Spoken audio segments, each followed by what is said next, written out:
entered the console wars. So let's take a look at some of their products real quick and kind of discuss it, and then get back to gaming.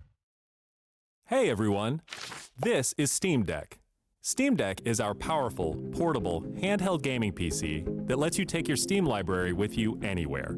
We're pretty proud of it. People who own Steam Decks have been playing everywhere, and we couldn't be happier with the response we've heard from all of you. So I have the ROG Ally Z1 Extreme. I had actually, this is the first one I bought, and I actually won. It's this craziest story.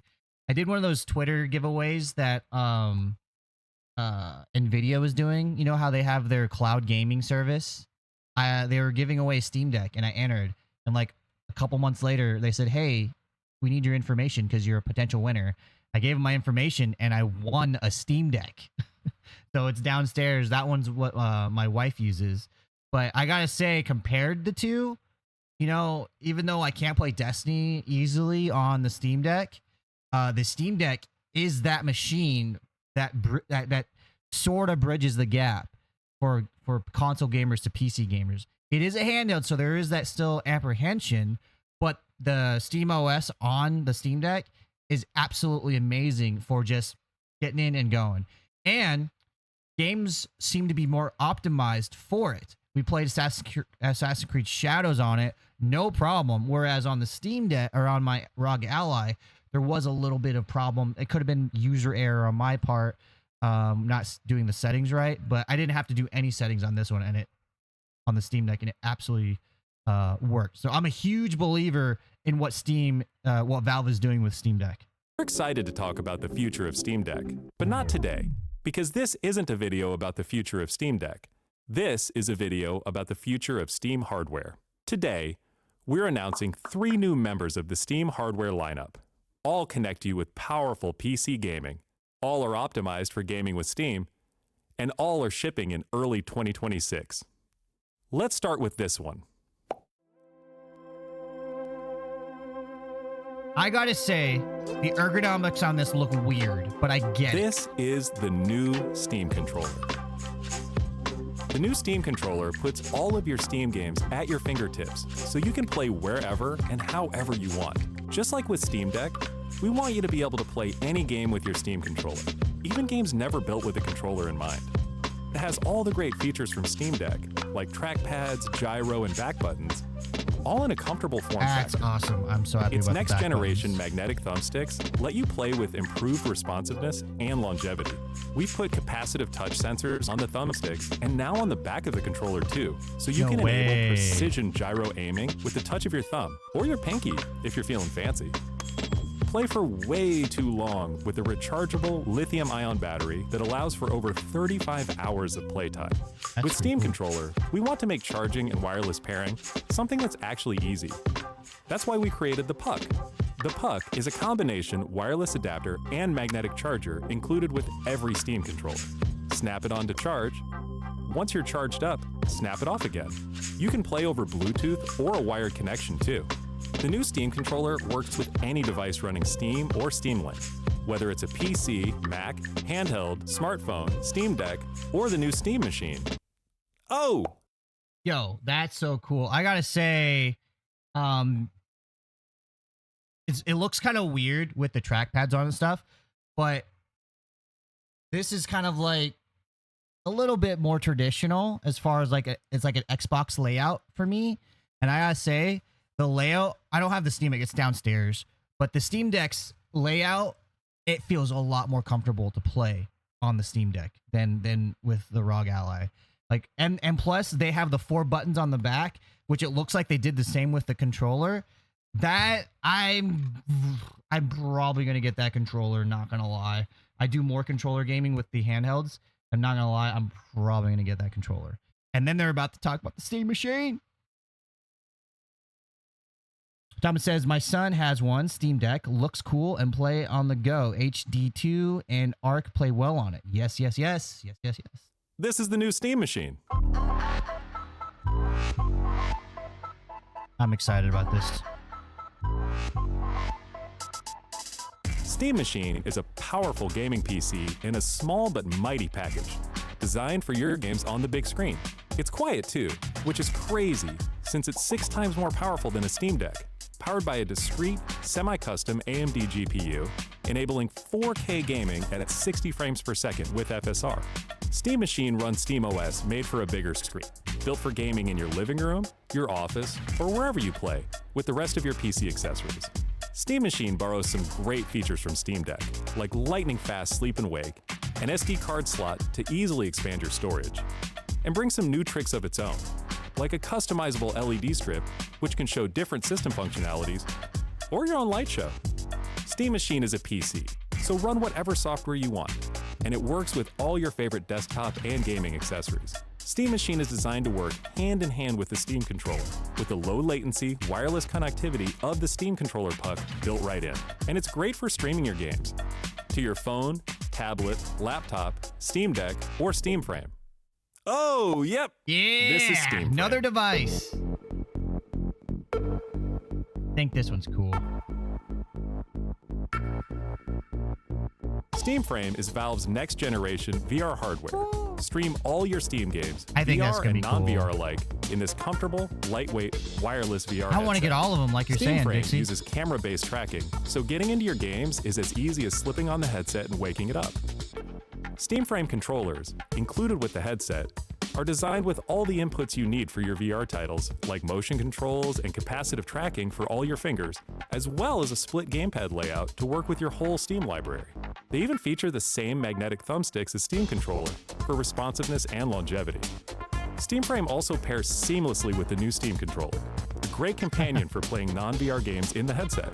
To make sure streaming is smooth and stable no matter what, Steam Frame includes a wireless adapter that lets you stream your games from your PC to your headset over a fast and dedicated Wi-Fi 6 connection.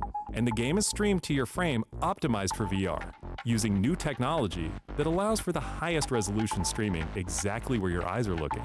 And Steam Frame is a PC, running SteamOS. In addition to streaming, you can install and play a bunch of VR and non-VR games right in the headset without a host PC.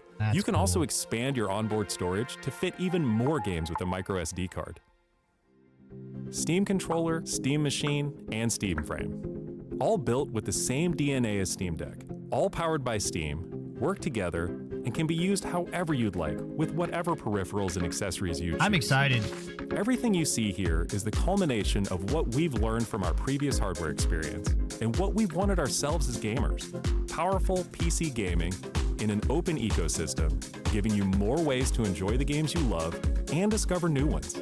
Steam Controller, Steam Machine, and Steam Frame are all shipping in early 2026. Learn more at steampowered.com/hardware.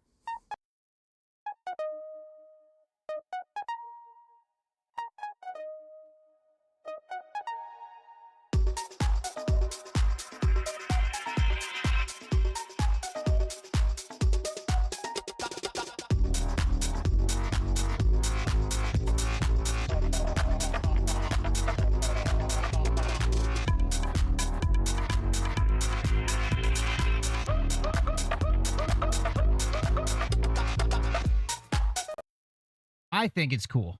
I think it's cool. Dixie says, let's be honest, Valve didn't enter the console war. I think they did.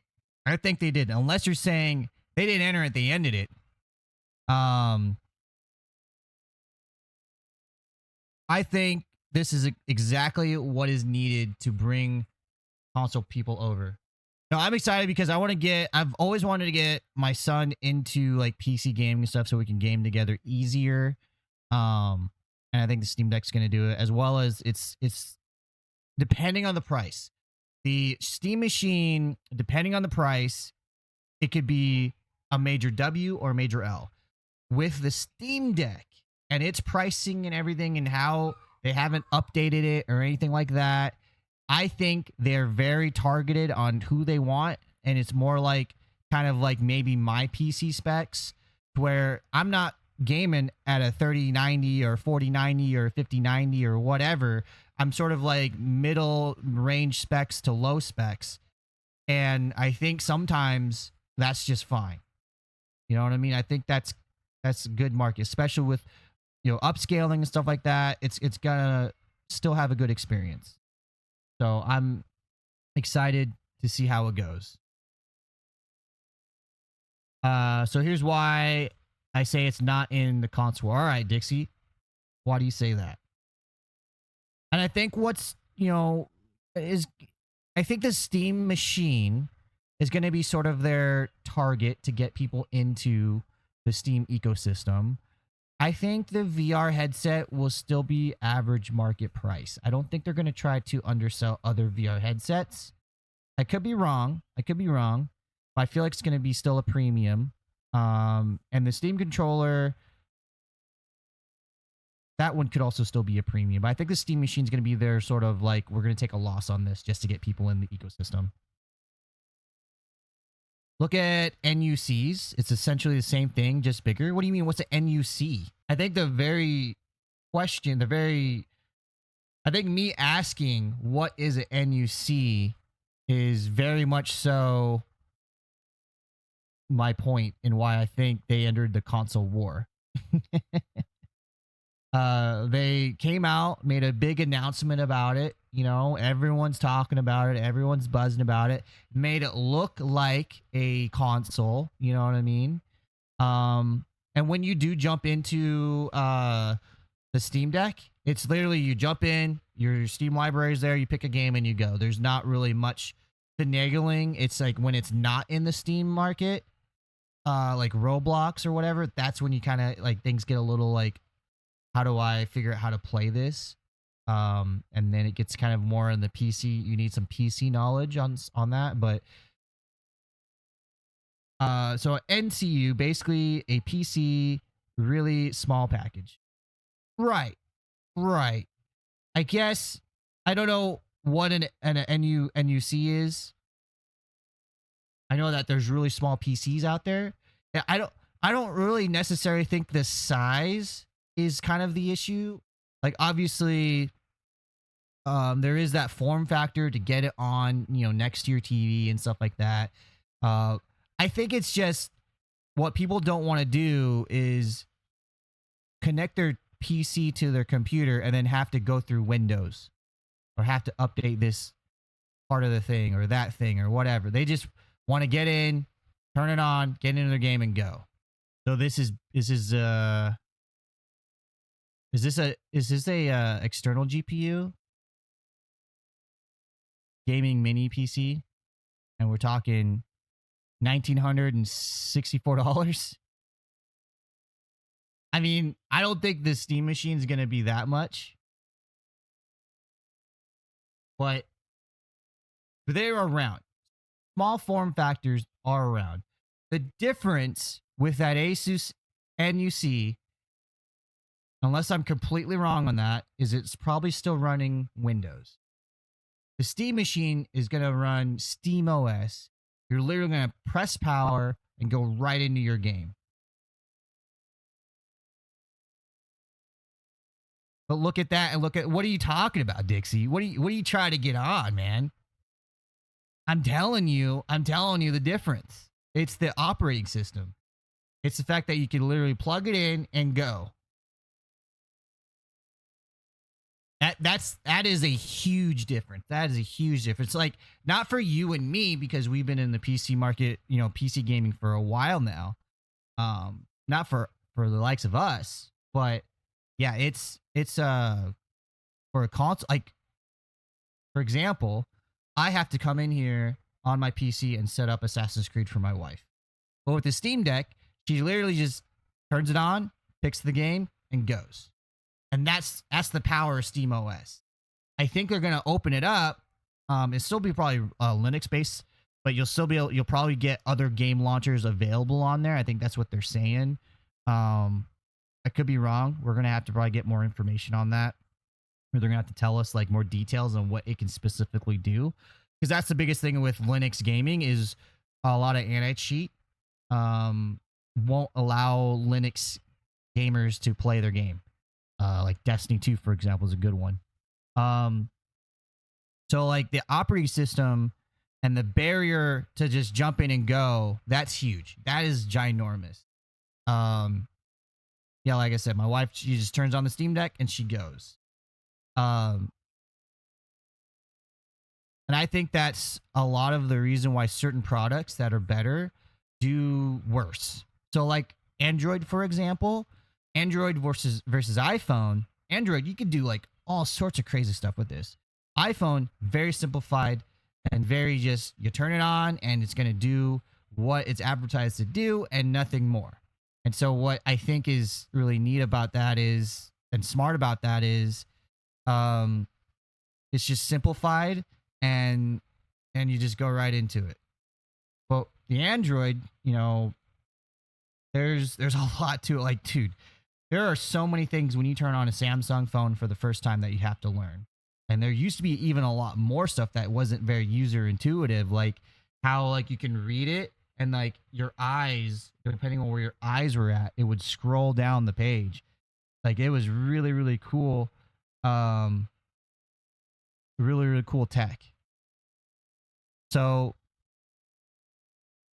I think that's they are definitely going after console players, and it's all going to be whether it's popular or not is going to be depending on the price. I'm thinking about 400, let's say 450 the lowest, and that's really, really generous. I don't think it'll be ever that low just because of like inflation and tariffs and stuff like that. To about 600. If it's over 600 for the base model, it's game over. It's not going to sell. It's not going to sell. That's what I'm thinking. But I'm excited for all of those products. The VR headset's going to be super cool. The VR headset's going to be super cool. I like the fact that they're saying you can play your regular games on there too. I think you could do that with any VR headset, right? You could play regular games on there that aren't VR games. That one there, basically all of the, like basically those two things, depending on the price, could open up the market for whatever, right? Could open up the VR market if the price is right. I don't think they're gonna, I think it's still gonna be like a normal average VR price for a headset. I think Facebook's was it Oculus or whatever? I think Facebook's headset, VR headset, I think that one there is as low as you'll ever see a headset. I think they're very affordable if you're interested in that stuff. That controller, I think that's gonna be my next controller. Probably be what, $100? Probably $100, which kind of sucks because the controller I was going for was like $60. But I think that's gonna have the new updated like holofoil or holoflex. It's not called holofoil. It's like a new name, but basically uses magnetism to control your stuff. And what that does is it like they kept saying, it's longevity. It makes, you know, your controllers last longer because they don't have stick drift because it's using magnets. So I'm excited about that. Yeah, Hall Effect. Yeah, there's a new version of Hall Effect. And so yeah, I'm probably gonna get that because I play a lot of controller with the handhelds, and you know, if that one could hook up to the ROG Ally, game over. Pretty good. All right, so that's that. I'm excited for all those products.